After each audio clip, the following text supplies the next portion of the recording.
Recently, Supreme Master Ching Hai graciously allowed our association members to gather for an international seminar. It was a joyous occasion as Master and disciples reunited to meditate and pray for peace. During her visit to meet with our association members, Supreme Master Ching Hai also spoke of the teachings of past masters and answered the spiritual questions of fellow initiates.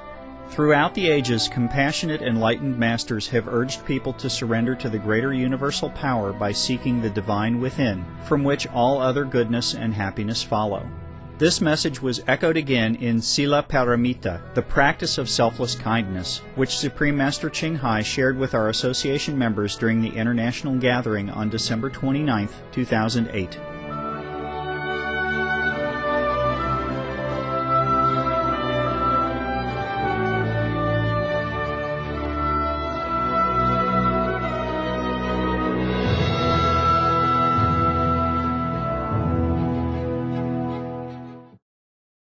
Today, I read you some of the Buddhist Bible. This is one of the advices that the Buddha gave to his disciples in the Diamond Sutra. The Diamond Sutra is a collection of some of the do's, the do's, and other sutra collection of the don'ts. This is the do's, many do's, the Buddha says. The first one, for example, is to practice charity, The first one is charity. The second is keeping the precepts, And the third one is perseverance. And the fourth is diligence. And the fifth is wisdom. That's right. The diligent in meditation practice, and the fifth one is wisdom. I have to use your wisdom. Attaining wisdom and use your wisdom. So today we are talking about the practice of selfless kindness. It's called Sila Paramita in Sanskrit. Now the Buddha talked to his disciple, one of them is the Subhuti. He said like this, Subhuti. When a disciple is moved to make objective gifts of charity, he should also practice the Sila Paramita of selfless kindness. That is, he should remember that there is no arbitrary distinction between one's own self and the selfhood of others. And therefore, he should practice charity by giving not objective gifts alone, but the selfless gift of kindness and sympathy. If any disciple will simply practice kindness, he will soon attain Anuttara Samyak Sambodhi.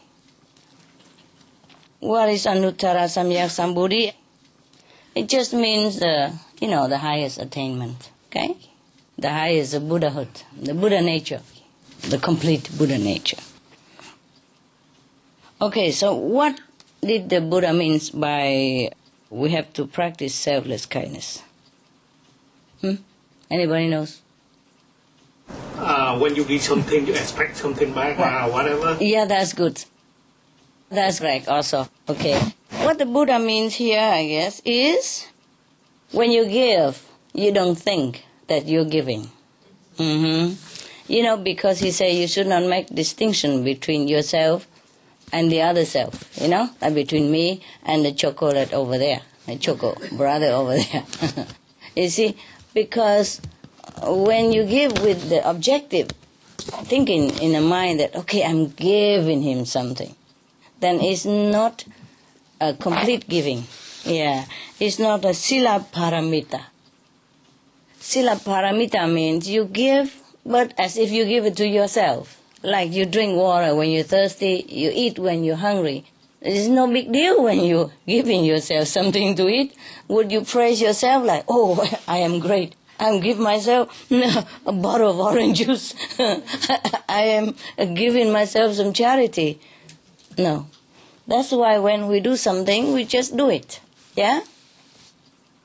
Because we feel the suffering of others. We feel the need of others, therefore we give. Just as when we need something, we give it to ourselves, so there's no big deal. There's nothing to talk about, yeah? We do what we can for ourselves, right? When we're hungry, we try to find something to eat, whatever we can find to eat, as long as it's good. Good for the body, yeah? And then when we're thirsty, we find something to drink, yes? Not alcohol, of course, yeah? Some liquid to drink, huh? Water, orange juice, something. So, if we give to ourselves something to drink or to eat, we never think of anything. Yeah, it's a natural thing to do. So similarly, when we give to somebody, it is just like that. That is what Sila Paramita means. Paramita means perfection. Perfect. A perfect gift. A perfect charity. It is when you give without giving. Right. And now, because we have the Supreme Master Television, every time we give something, they all know about it. Yeah. But it's not like purposely like we want to let people know. You know, okay, maybe we let people know, but it's not for boasting about it or for having a medal or some prize or something like that. No, it's just that, like reporting, yeah? And most of the things we give, many things we do are also not reported anyway, yeah, including the thing I do don't always get report. But the things that are officially, you know, through the association members, then they just report it anyway. And if anything we do alone or I do alone, we don't. We don't often report about it. Mostly don't report. Unless it's something special or it happened to be known. Okay. If we have to give officially and people know about it, then okay, let it be. If we give without official recognition, then it's also let it be. Both are paramita sila. It's not like we have to attach to one form or another and say, oh no, the Buddha say that sila paramita mean give without giving. Mean nobody should know about it, you know. Also like in the Bible, Jesus say when you give with your right hand, don't let your left hand even know about it. Yes. So that means what? When you give but like you did not give. Yes? You don't record it in your heart, in your mind, like, oh, I have given something and I grant, you know. So this is what it means. Don't let the ego pop up with it. Because that is not a giving then, you know. It is a showy act of charity, a showy act of theater, but it's not a real giving from the heart, yes. But nevertheless, we should not always hide the left hand from the right hand, you know. Okay, whatever. If the left hand knows, happen to know, then let it be known. And if the left hand doesn't know, then also doesn't know. What Jesus meant and what the Buddha meant was that we don't deliberately, you know, blowing trumpet and beating the drum whenever we give one penny to anybody or do something good. That's what it is, yes. Just let it be, you know, whatever. We're not attached to one form or another. Because the thing is, the Buddha say that when you give without giving, a perfect charity, then you have more merit than when you give with the knowing that you're giving. But this is just intellectual wrestling, you know.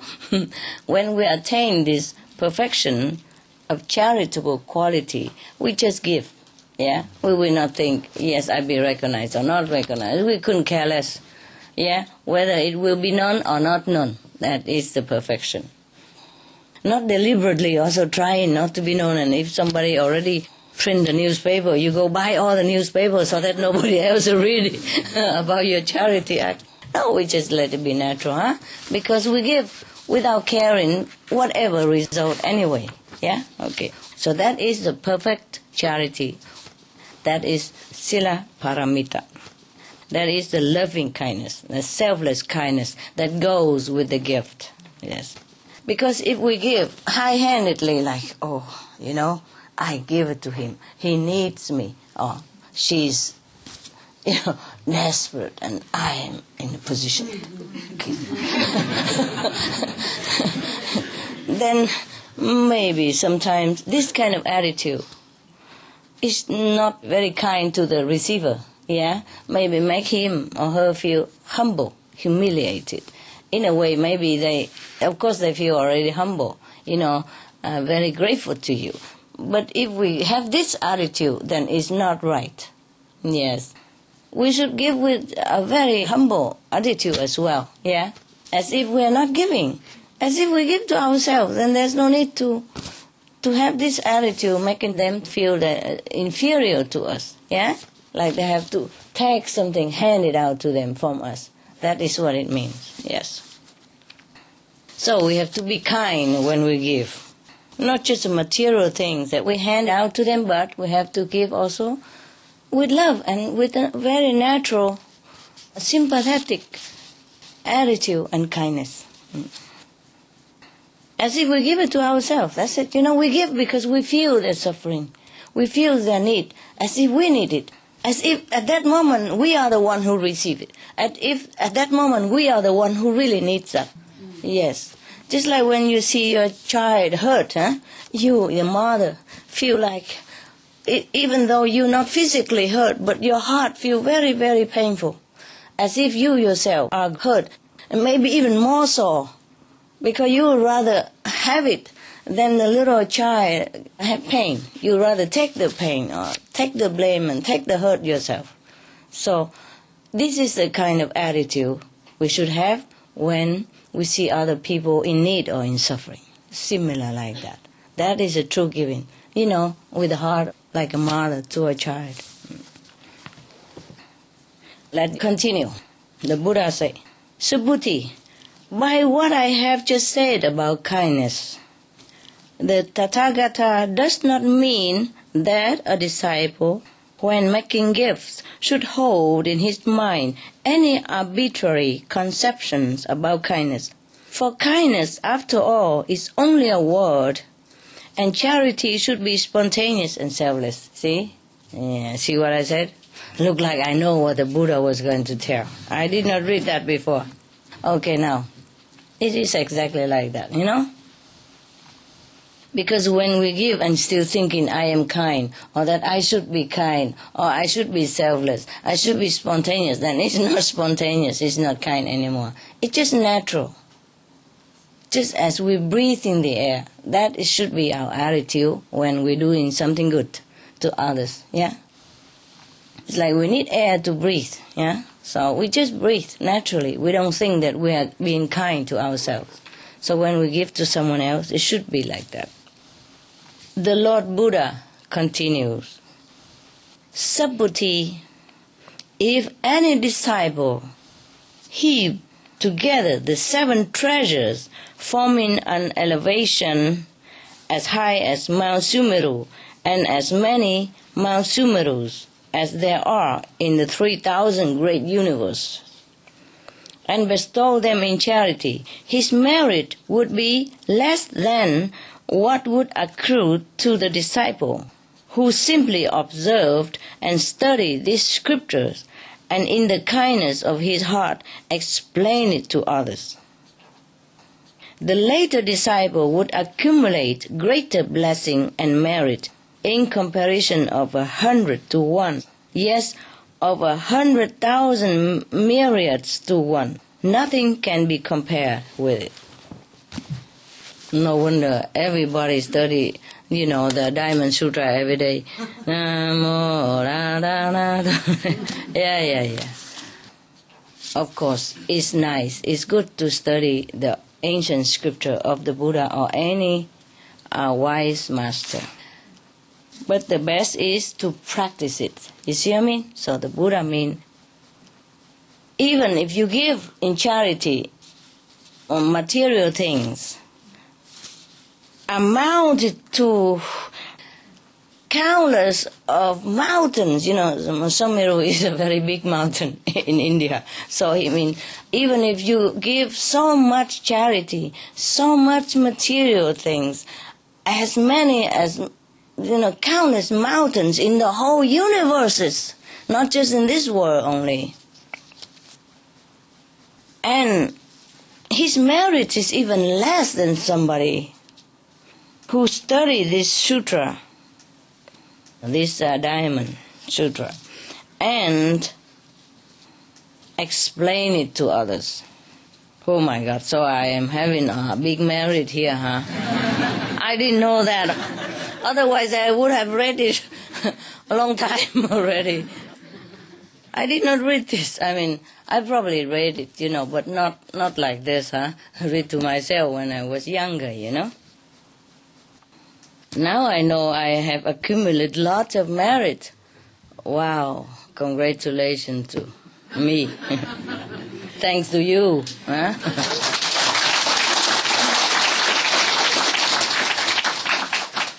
Wow. So the Buddha meant is that you study the teaching of the Buddha, especially when the Buddha was still alive, that's it, yes? And then use it and practice it, yes, of course.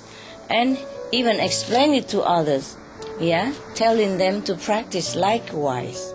And that's how the merit will be multiplied. Wow.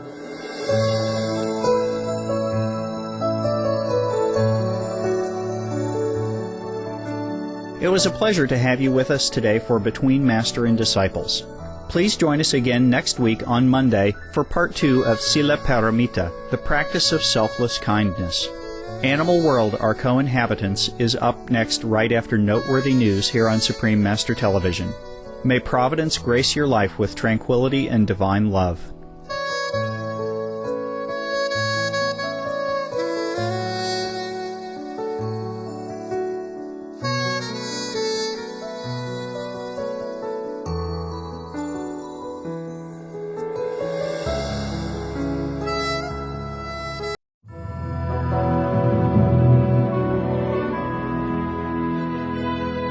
Recently, Supreme Master Ching Hai graciously allowed our association members to gather for an international seminar. It was a joyous occasion as Master and disciples reunited to meditate and pray for peace. During her visit to meet with our association members, Supreme Master Ching Hai also spoke of the teachings of past masters and answered the spiritual questions of fellow initiates. Throughout the ages, compassionate, enlightened masters have urged people to surrender to the greater universal power by seeking the divine within, from which all other goodness and happiness follow. This message was echoed again in Sila Paramita, the practice of selfless kindness, which Supreme Master Ching Hai shared with our association members during the international gathering on December 29, 2008.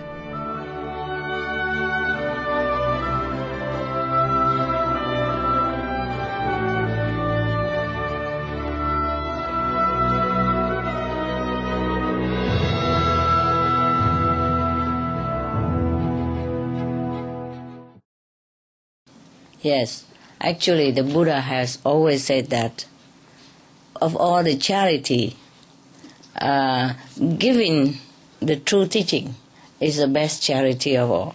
Yes, but we have to make sure that we understand it. You see what I mean?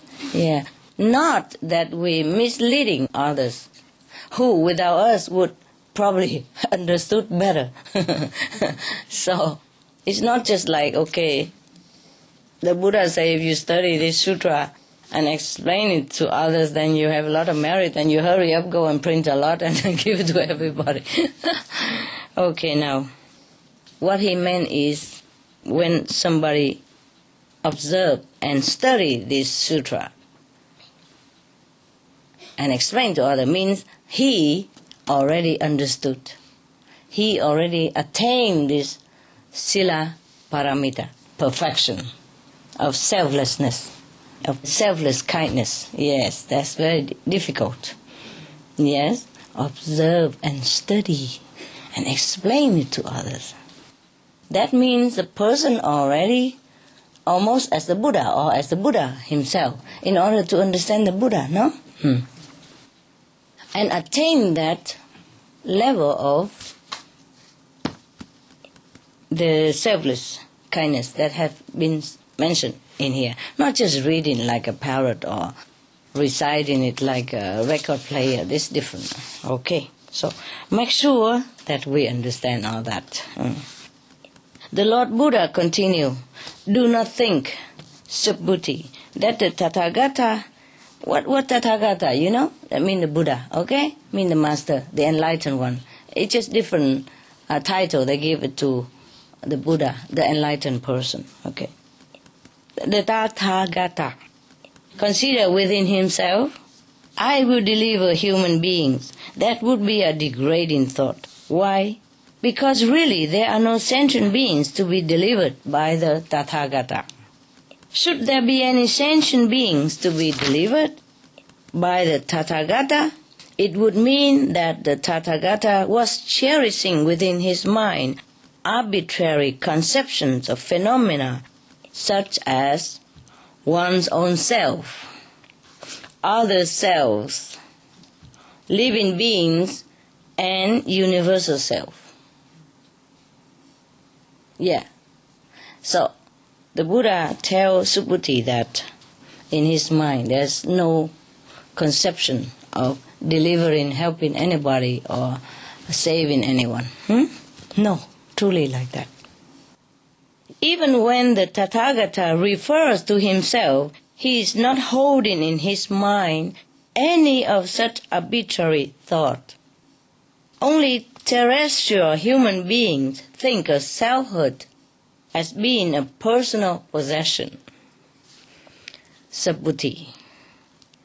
Even the expression terrestrial beings as used by the Tathagata does not mean that there are any such beings in his mind. It is used only as a figure of speech. Yeah.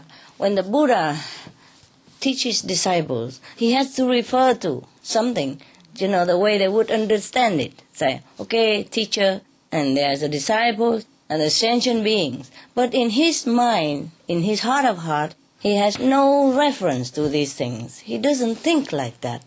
He doesn't even need to think like that. He has never had to think like that. Everything flows from the Buddha, just very natural, simple, and just oneness with all beings. It's very difficult to explain these things, even though the Buddha has tried hard to explain it. But I'm not sure many people will understand that. Because you have to attain this level of understanding, of oneness, the level of the Buddha, then we will understand what he means. Yes. Just like Jesus, when somebody touched his garment and said, oh, the Lord has healed me. He said, your faith has healed you. Or my Father has done it. He has no mind, no ego, nothing to hold onto anything. Any event, any phenomena, any miracle, any extraordinary things that happen here or in the whole universe anywhere. His mind is completely empty of such concepts that we, thinking that it should be so, it should be that, should be this. Buddha never thought of anything. Everybody keeps saying the Buddha healed this person and Jesus healed that person, but the Master would not have such concept in his heart. Maybe he say, okay, yes, but in his true heart, no such thing that he claimed to himself that he's a Buddha, he heals this person, he delivers that person. He doesn't think like that. None of these things happen in the Buddha's mind, in the enlightened person's mind. The Lord Buddha continued, Subhuti, if a disciple bestow as alms an abundance of the 7 treasures sufficient to fill as many worlds as there are grains of sand in the Ganges River. That's mucho. Boku. And if another disciple, having realized the principle of the egolessness of all things and thereby had attained perfect selflessness, the selfless disciple would have more blessing and merit than the one who merely practiced objective charity. Of course, we know that already, don't we? Okay, good. Oh, you're so smart. And why? The Buddha asked. Because Bodhisattva, Mahasattva do not look upon their blessing and merit as a private possession. See, 2 disciples, he said. One of them has lots and lots and lots of money and, possession, and give forever, like endless giving of material charitable deeds. And the other one attained the selflessness state of enlightenment. The second one has much more merit than that one who gives limitless treasure to all beings in the universe. Imagine that, huh? Yeah. Because, the one who gives and still thinking that he is giving. And nevertheless, it's still material things anyway. And the one who attained Buddhahood, that's completely much better. You see, then he's liberated. And every conception about the difference between I and you all fell away. He attained oneness with all beings. Yes, he mastered the universal principle.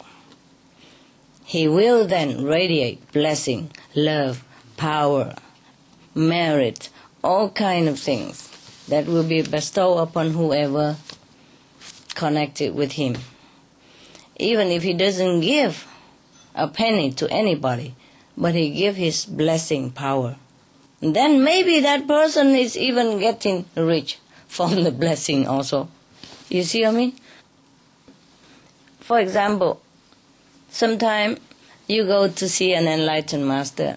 The enlightened master, like, for example, Kabir, he didn't have any money. He even had to go borrow money. Yes. Or any enlightened master, they don't have money to give you. Maybe they don't give you anything, but you bring home lots of blessing.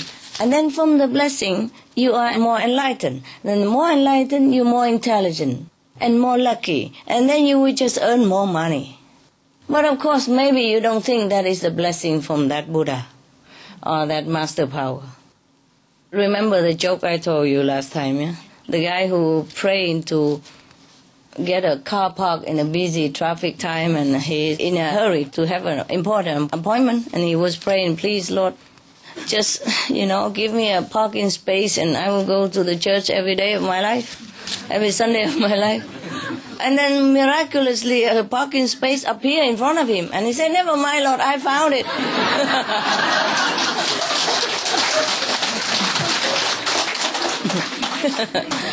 Don't worry, I did it myself, This is typical, eh? It's typical. So this is the thing. So you see, an enlightened person gives a lot. Even if he doesn't give anything, he always gives a lot. Always, yes. Also the same, sometime I told you about the animals. They also bless his owner or whoever helped them.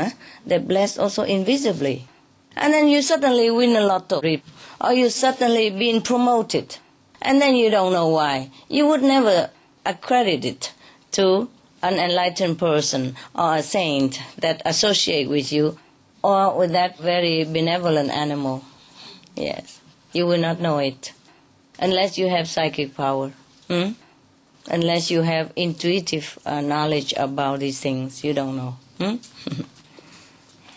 Also, sometimes we know, eh? Do you know? Yeah. So continue. Subhuti inquired with the Lord Buddha, what do the words Bodhisattva, Mahasattva do not look upon their blessing and merit as a private possession mean?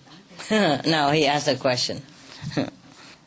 So the Lord Buddha replied, as those blessing and merit have never been sought in any covetous spirit by Bodhisattva Mahasattvas, so by that same spirit they do not look upon them as a private possession, but as the common possession of all animate beings, of all sentient beings. Yeah, that is correct. a person who is already a saint, who is already attained sainthood of Buddhahood. Bodhisattva Mahasattva means great saint in Sanskrit. Okay. Now, a great saint would never pray for, any merit or any blessing or any possession in any case. So even if he has it, he would never care in the first place. So he considered that it's a common property for all to use. That's why if he has anything, he dispenses it freely. Because it's never his in any case. He never ever wanted to acquire these things. And he never ever considered that is of any importance to him anyways. Therefore, it's nothing. He has it or not have it, it's the same. So when he has it, then it's like as if he doesn't have it. Yes. And he uses it only to benefit others. Yeah? Or himself, his family, whatever necessary, he will use it. He doesn't consider to hold it, to hoard it, and to keep it. That is not the quality of a saint in any case. If anyone is like that, he's not a saint. Okay?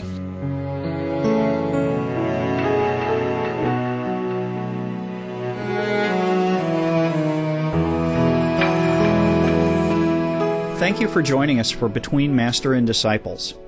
Healthy living up next right after noteworthy news here on Supreme Master Television. Heaven bless your days with sunshine, happiness, and smiles.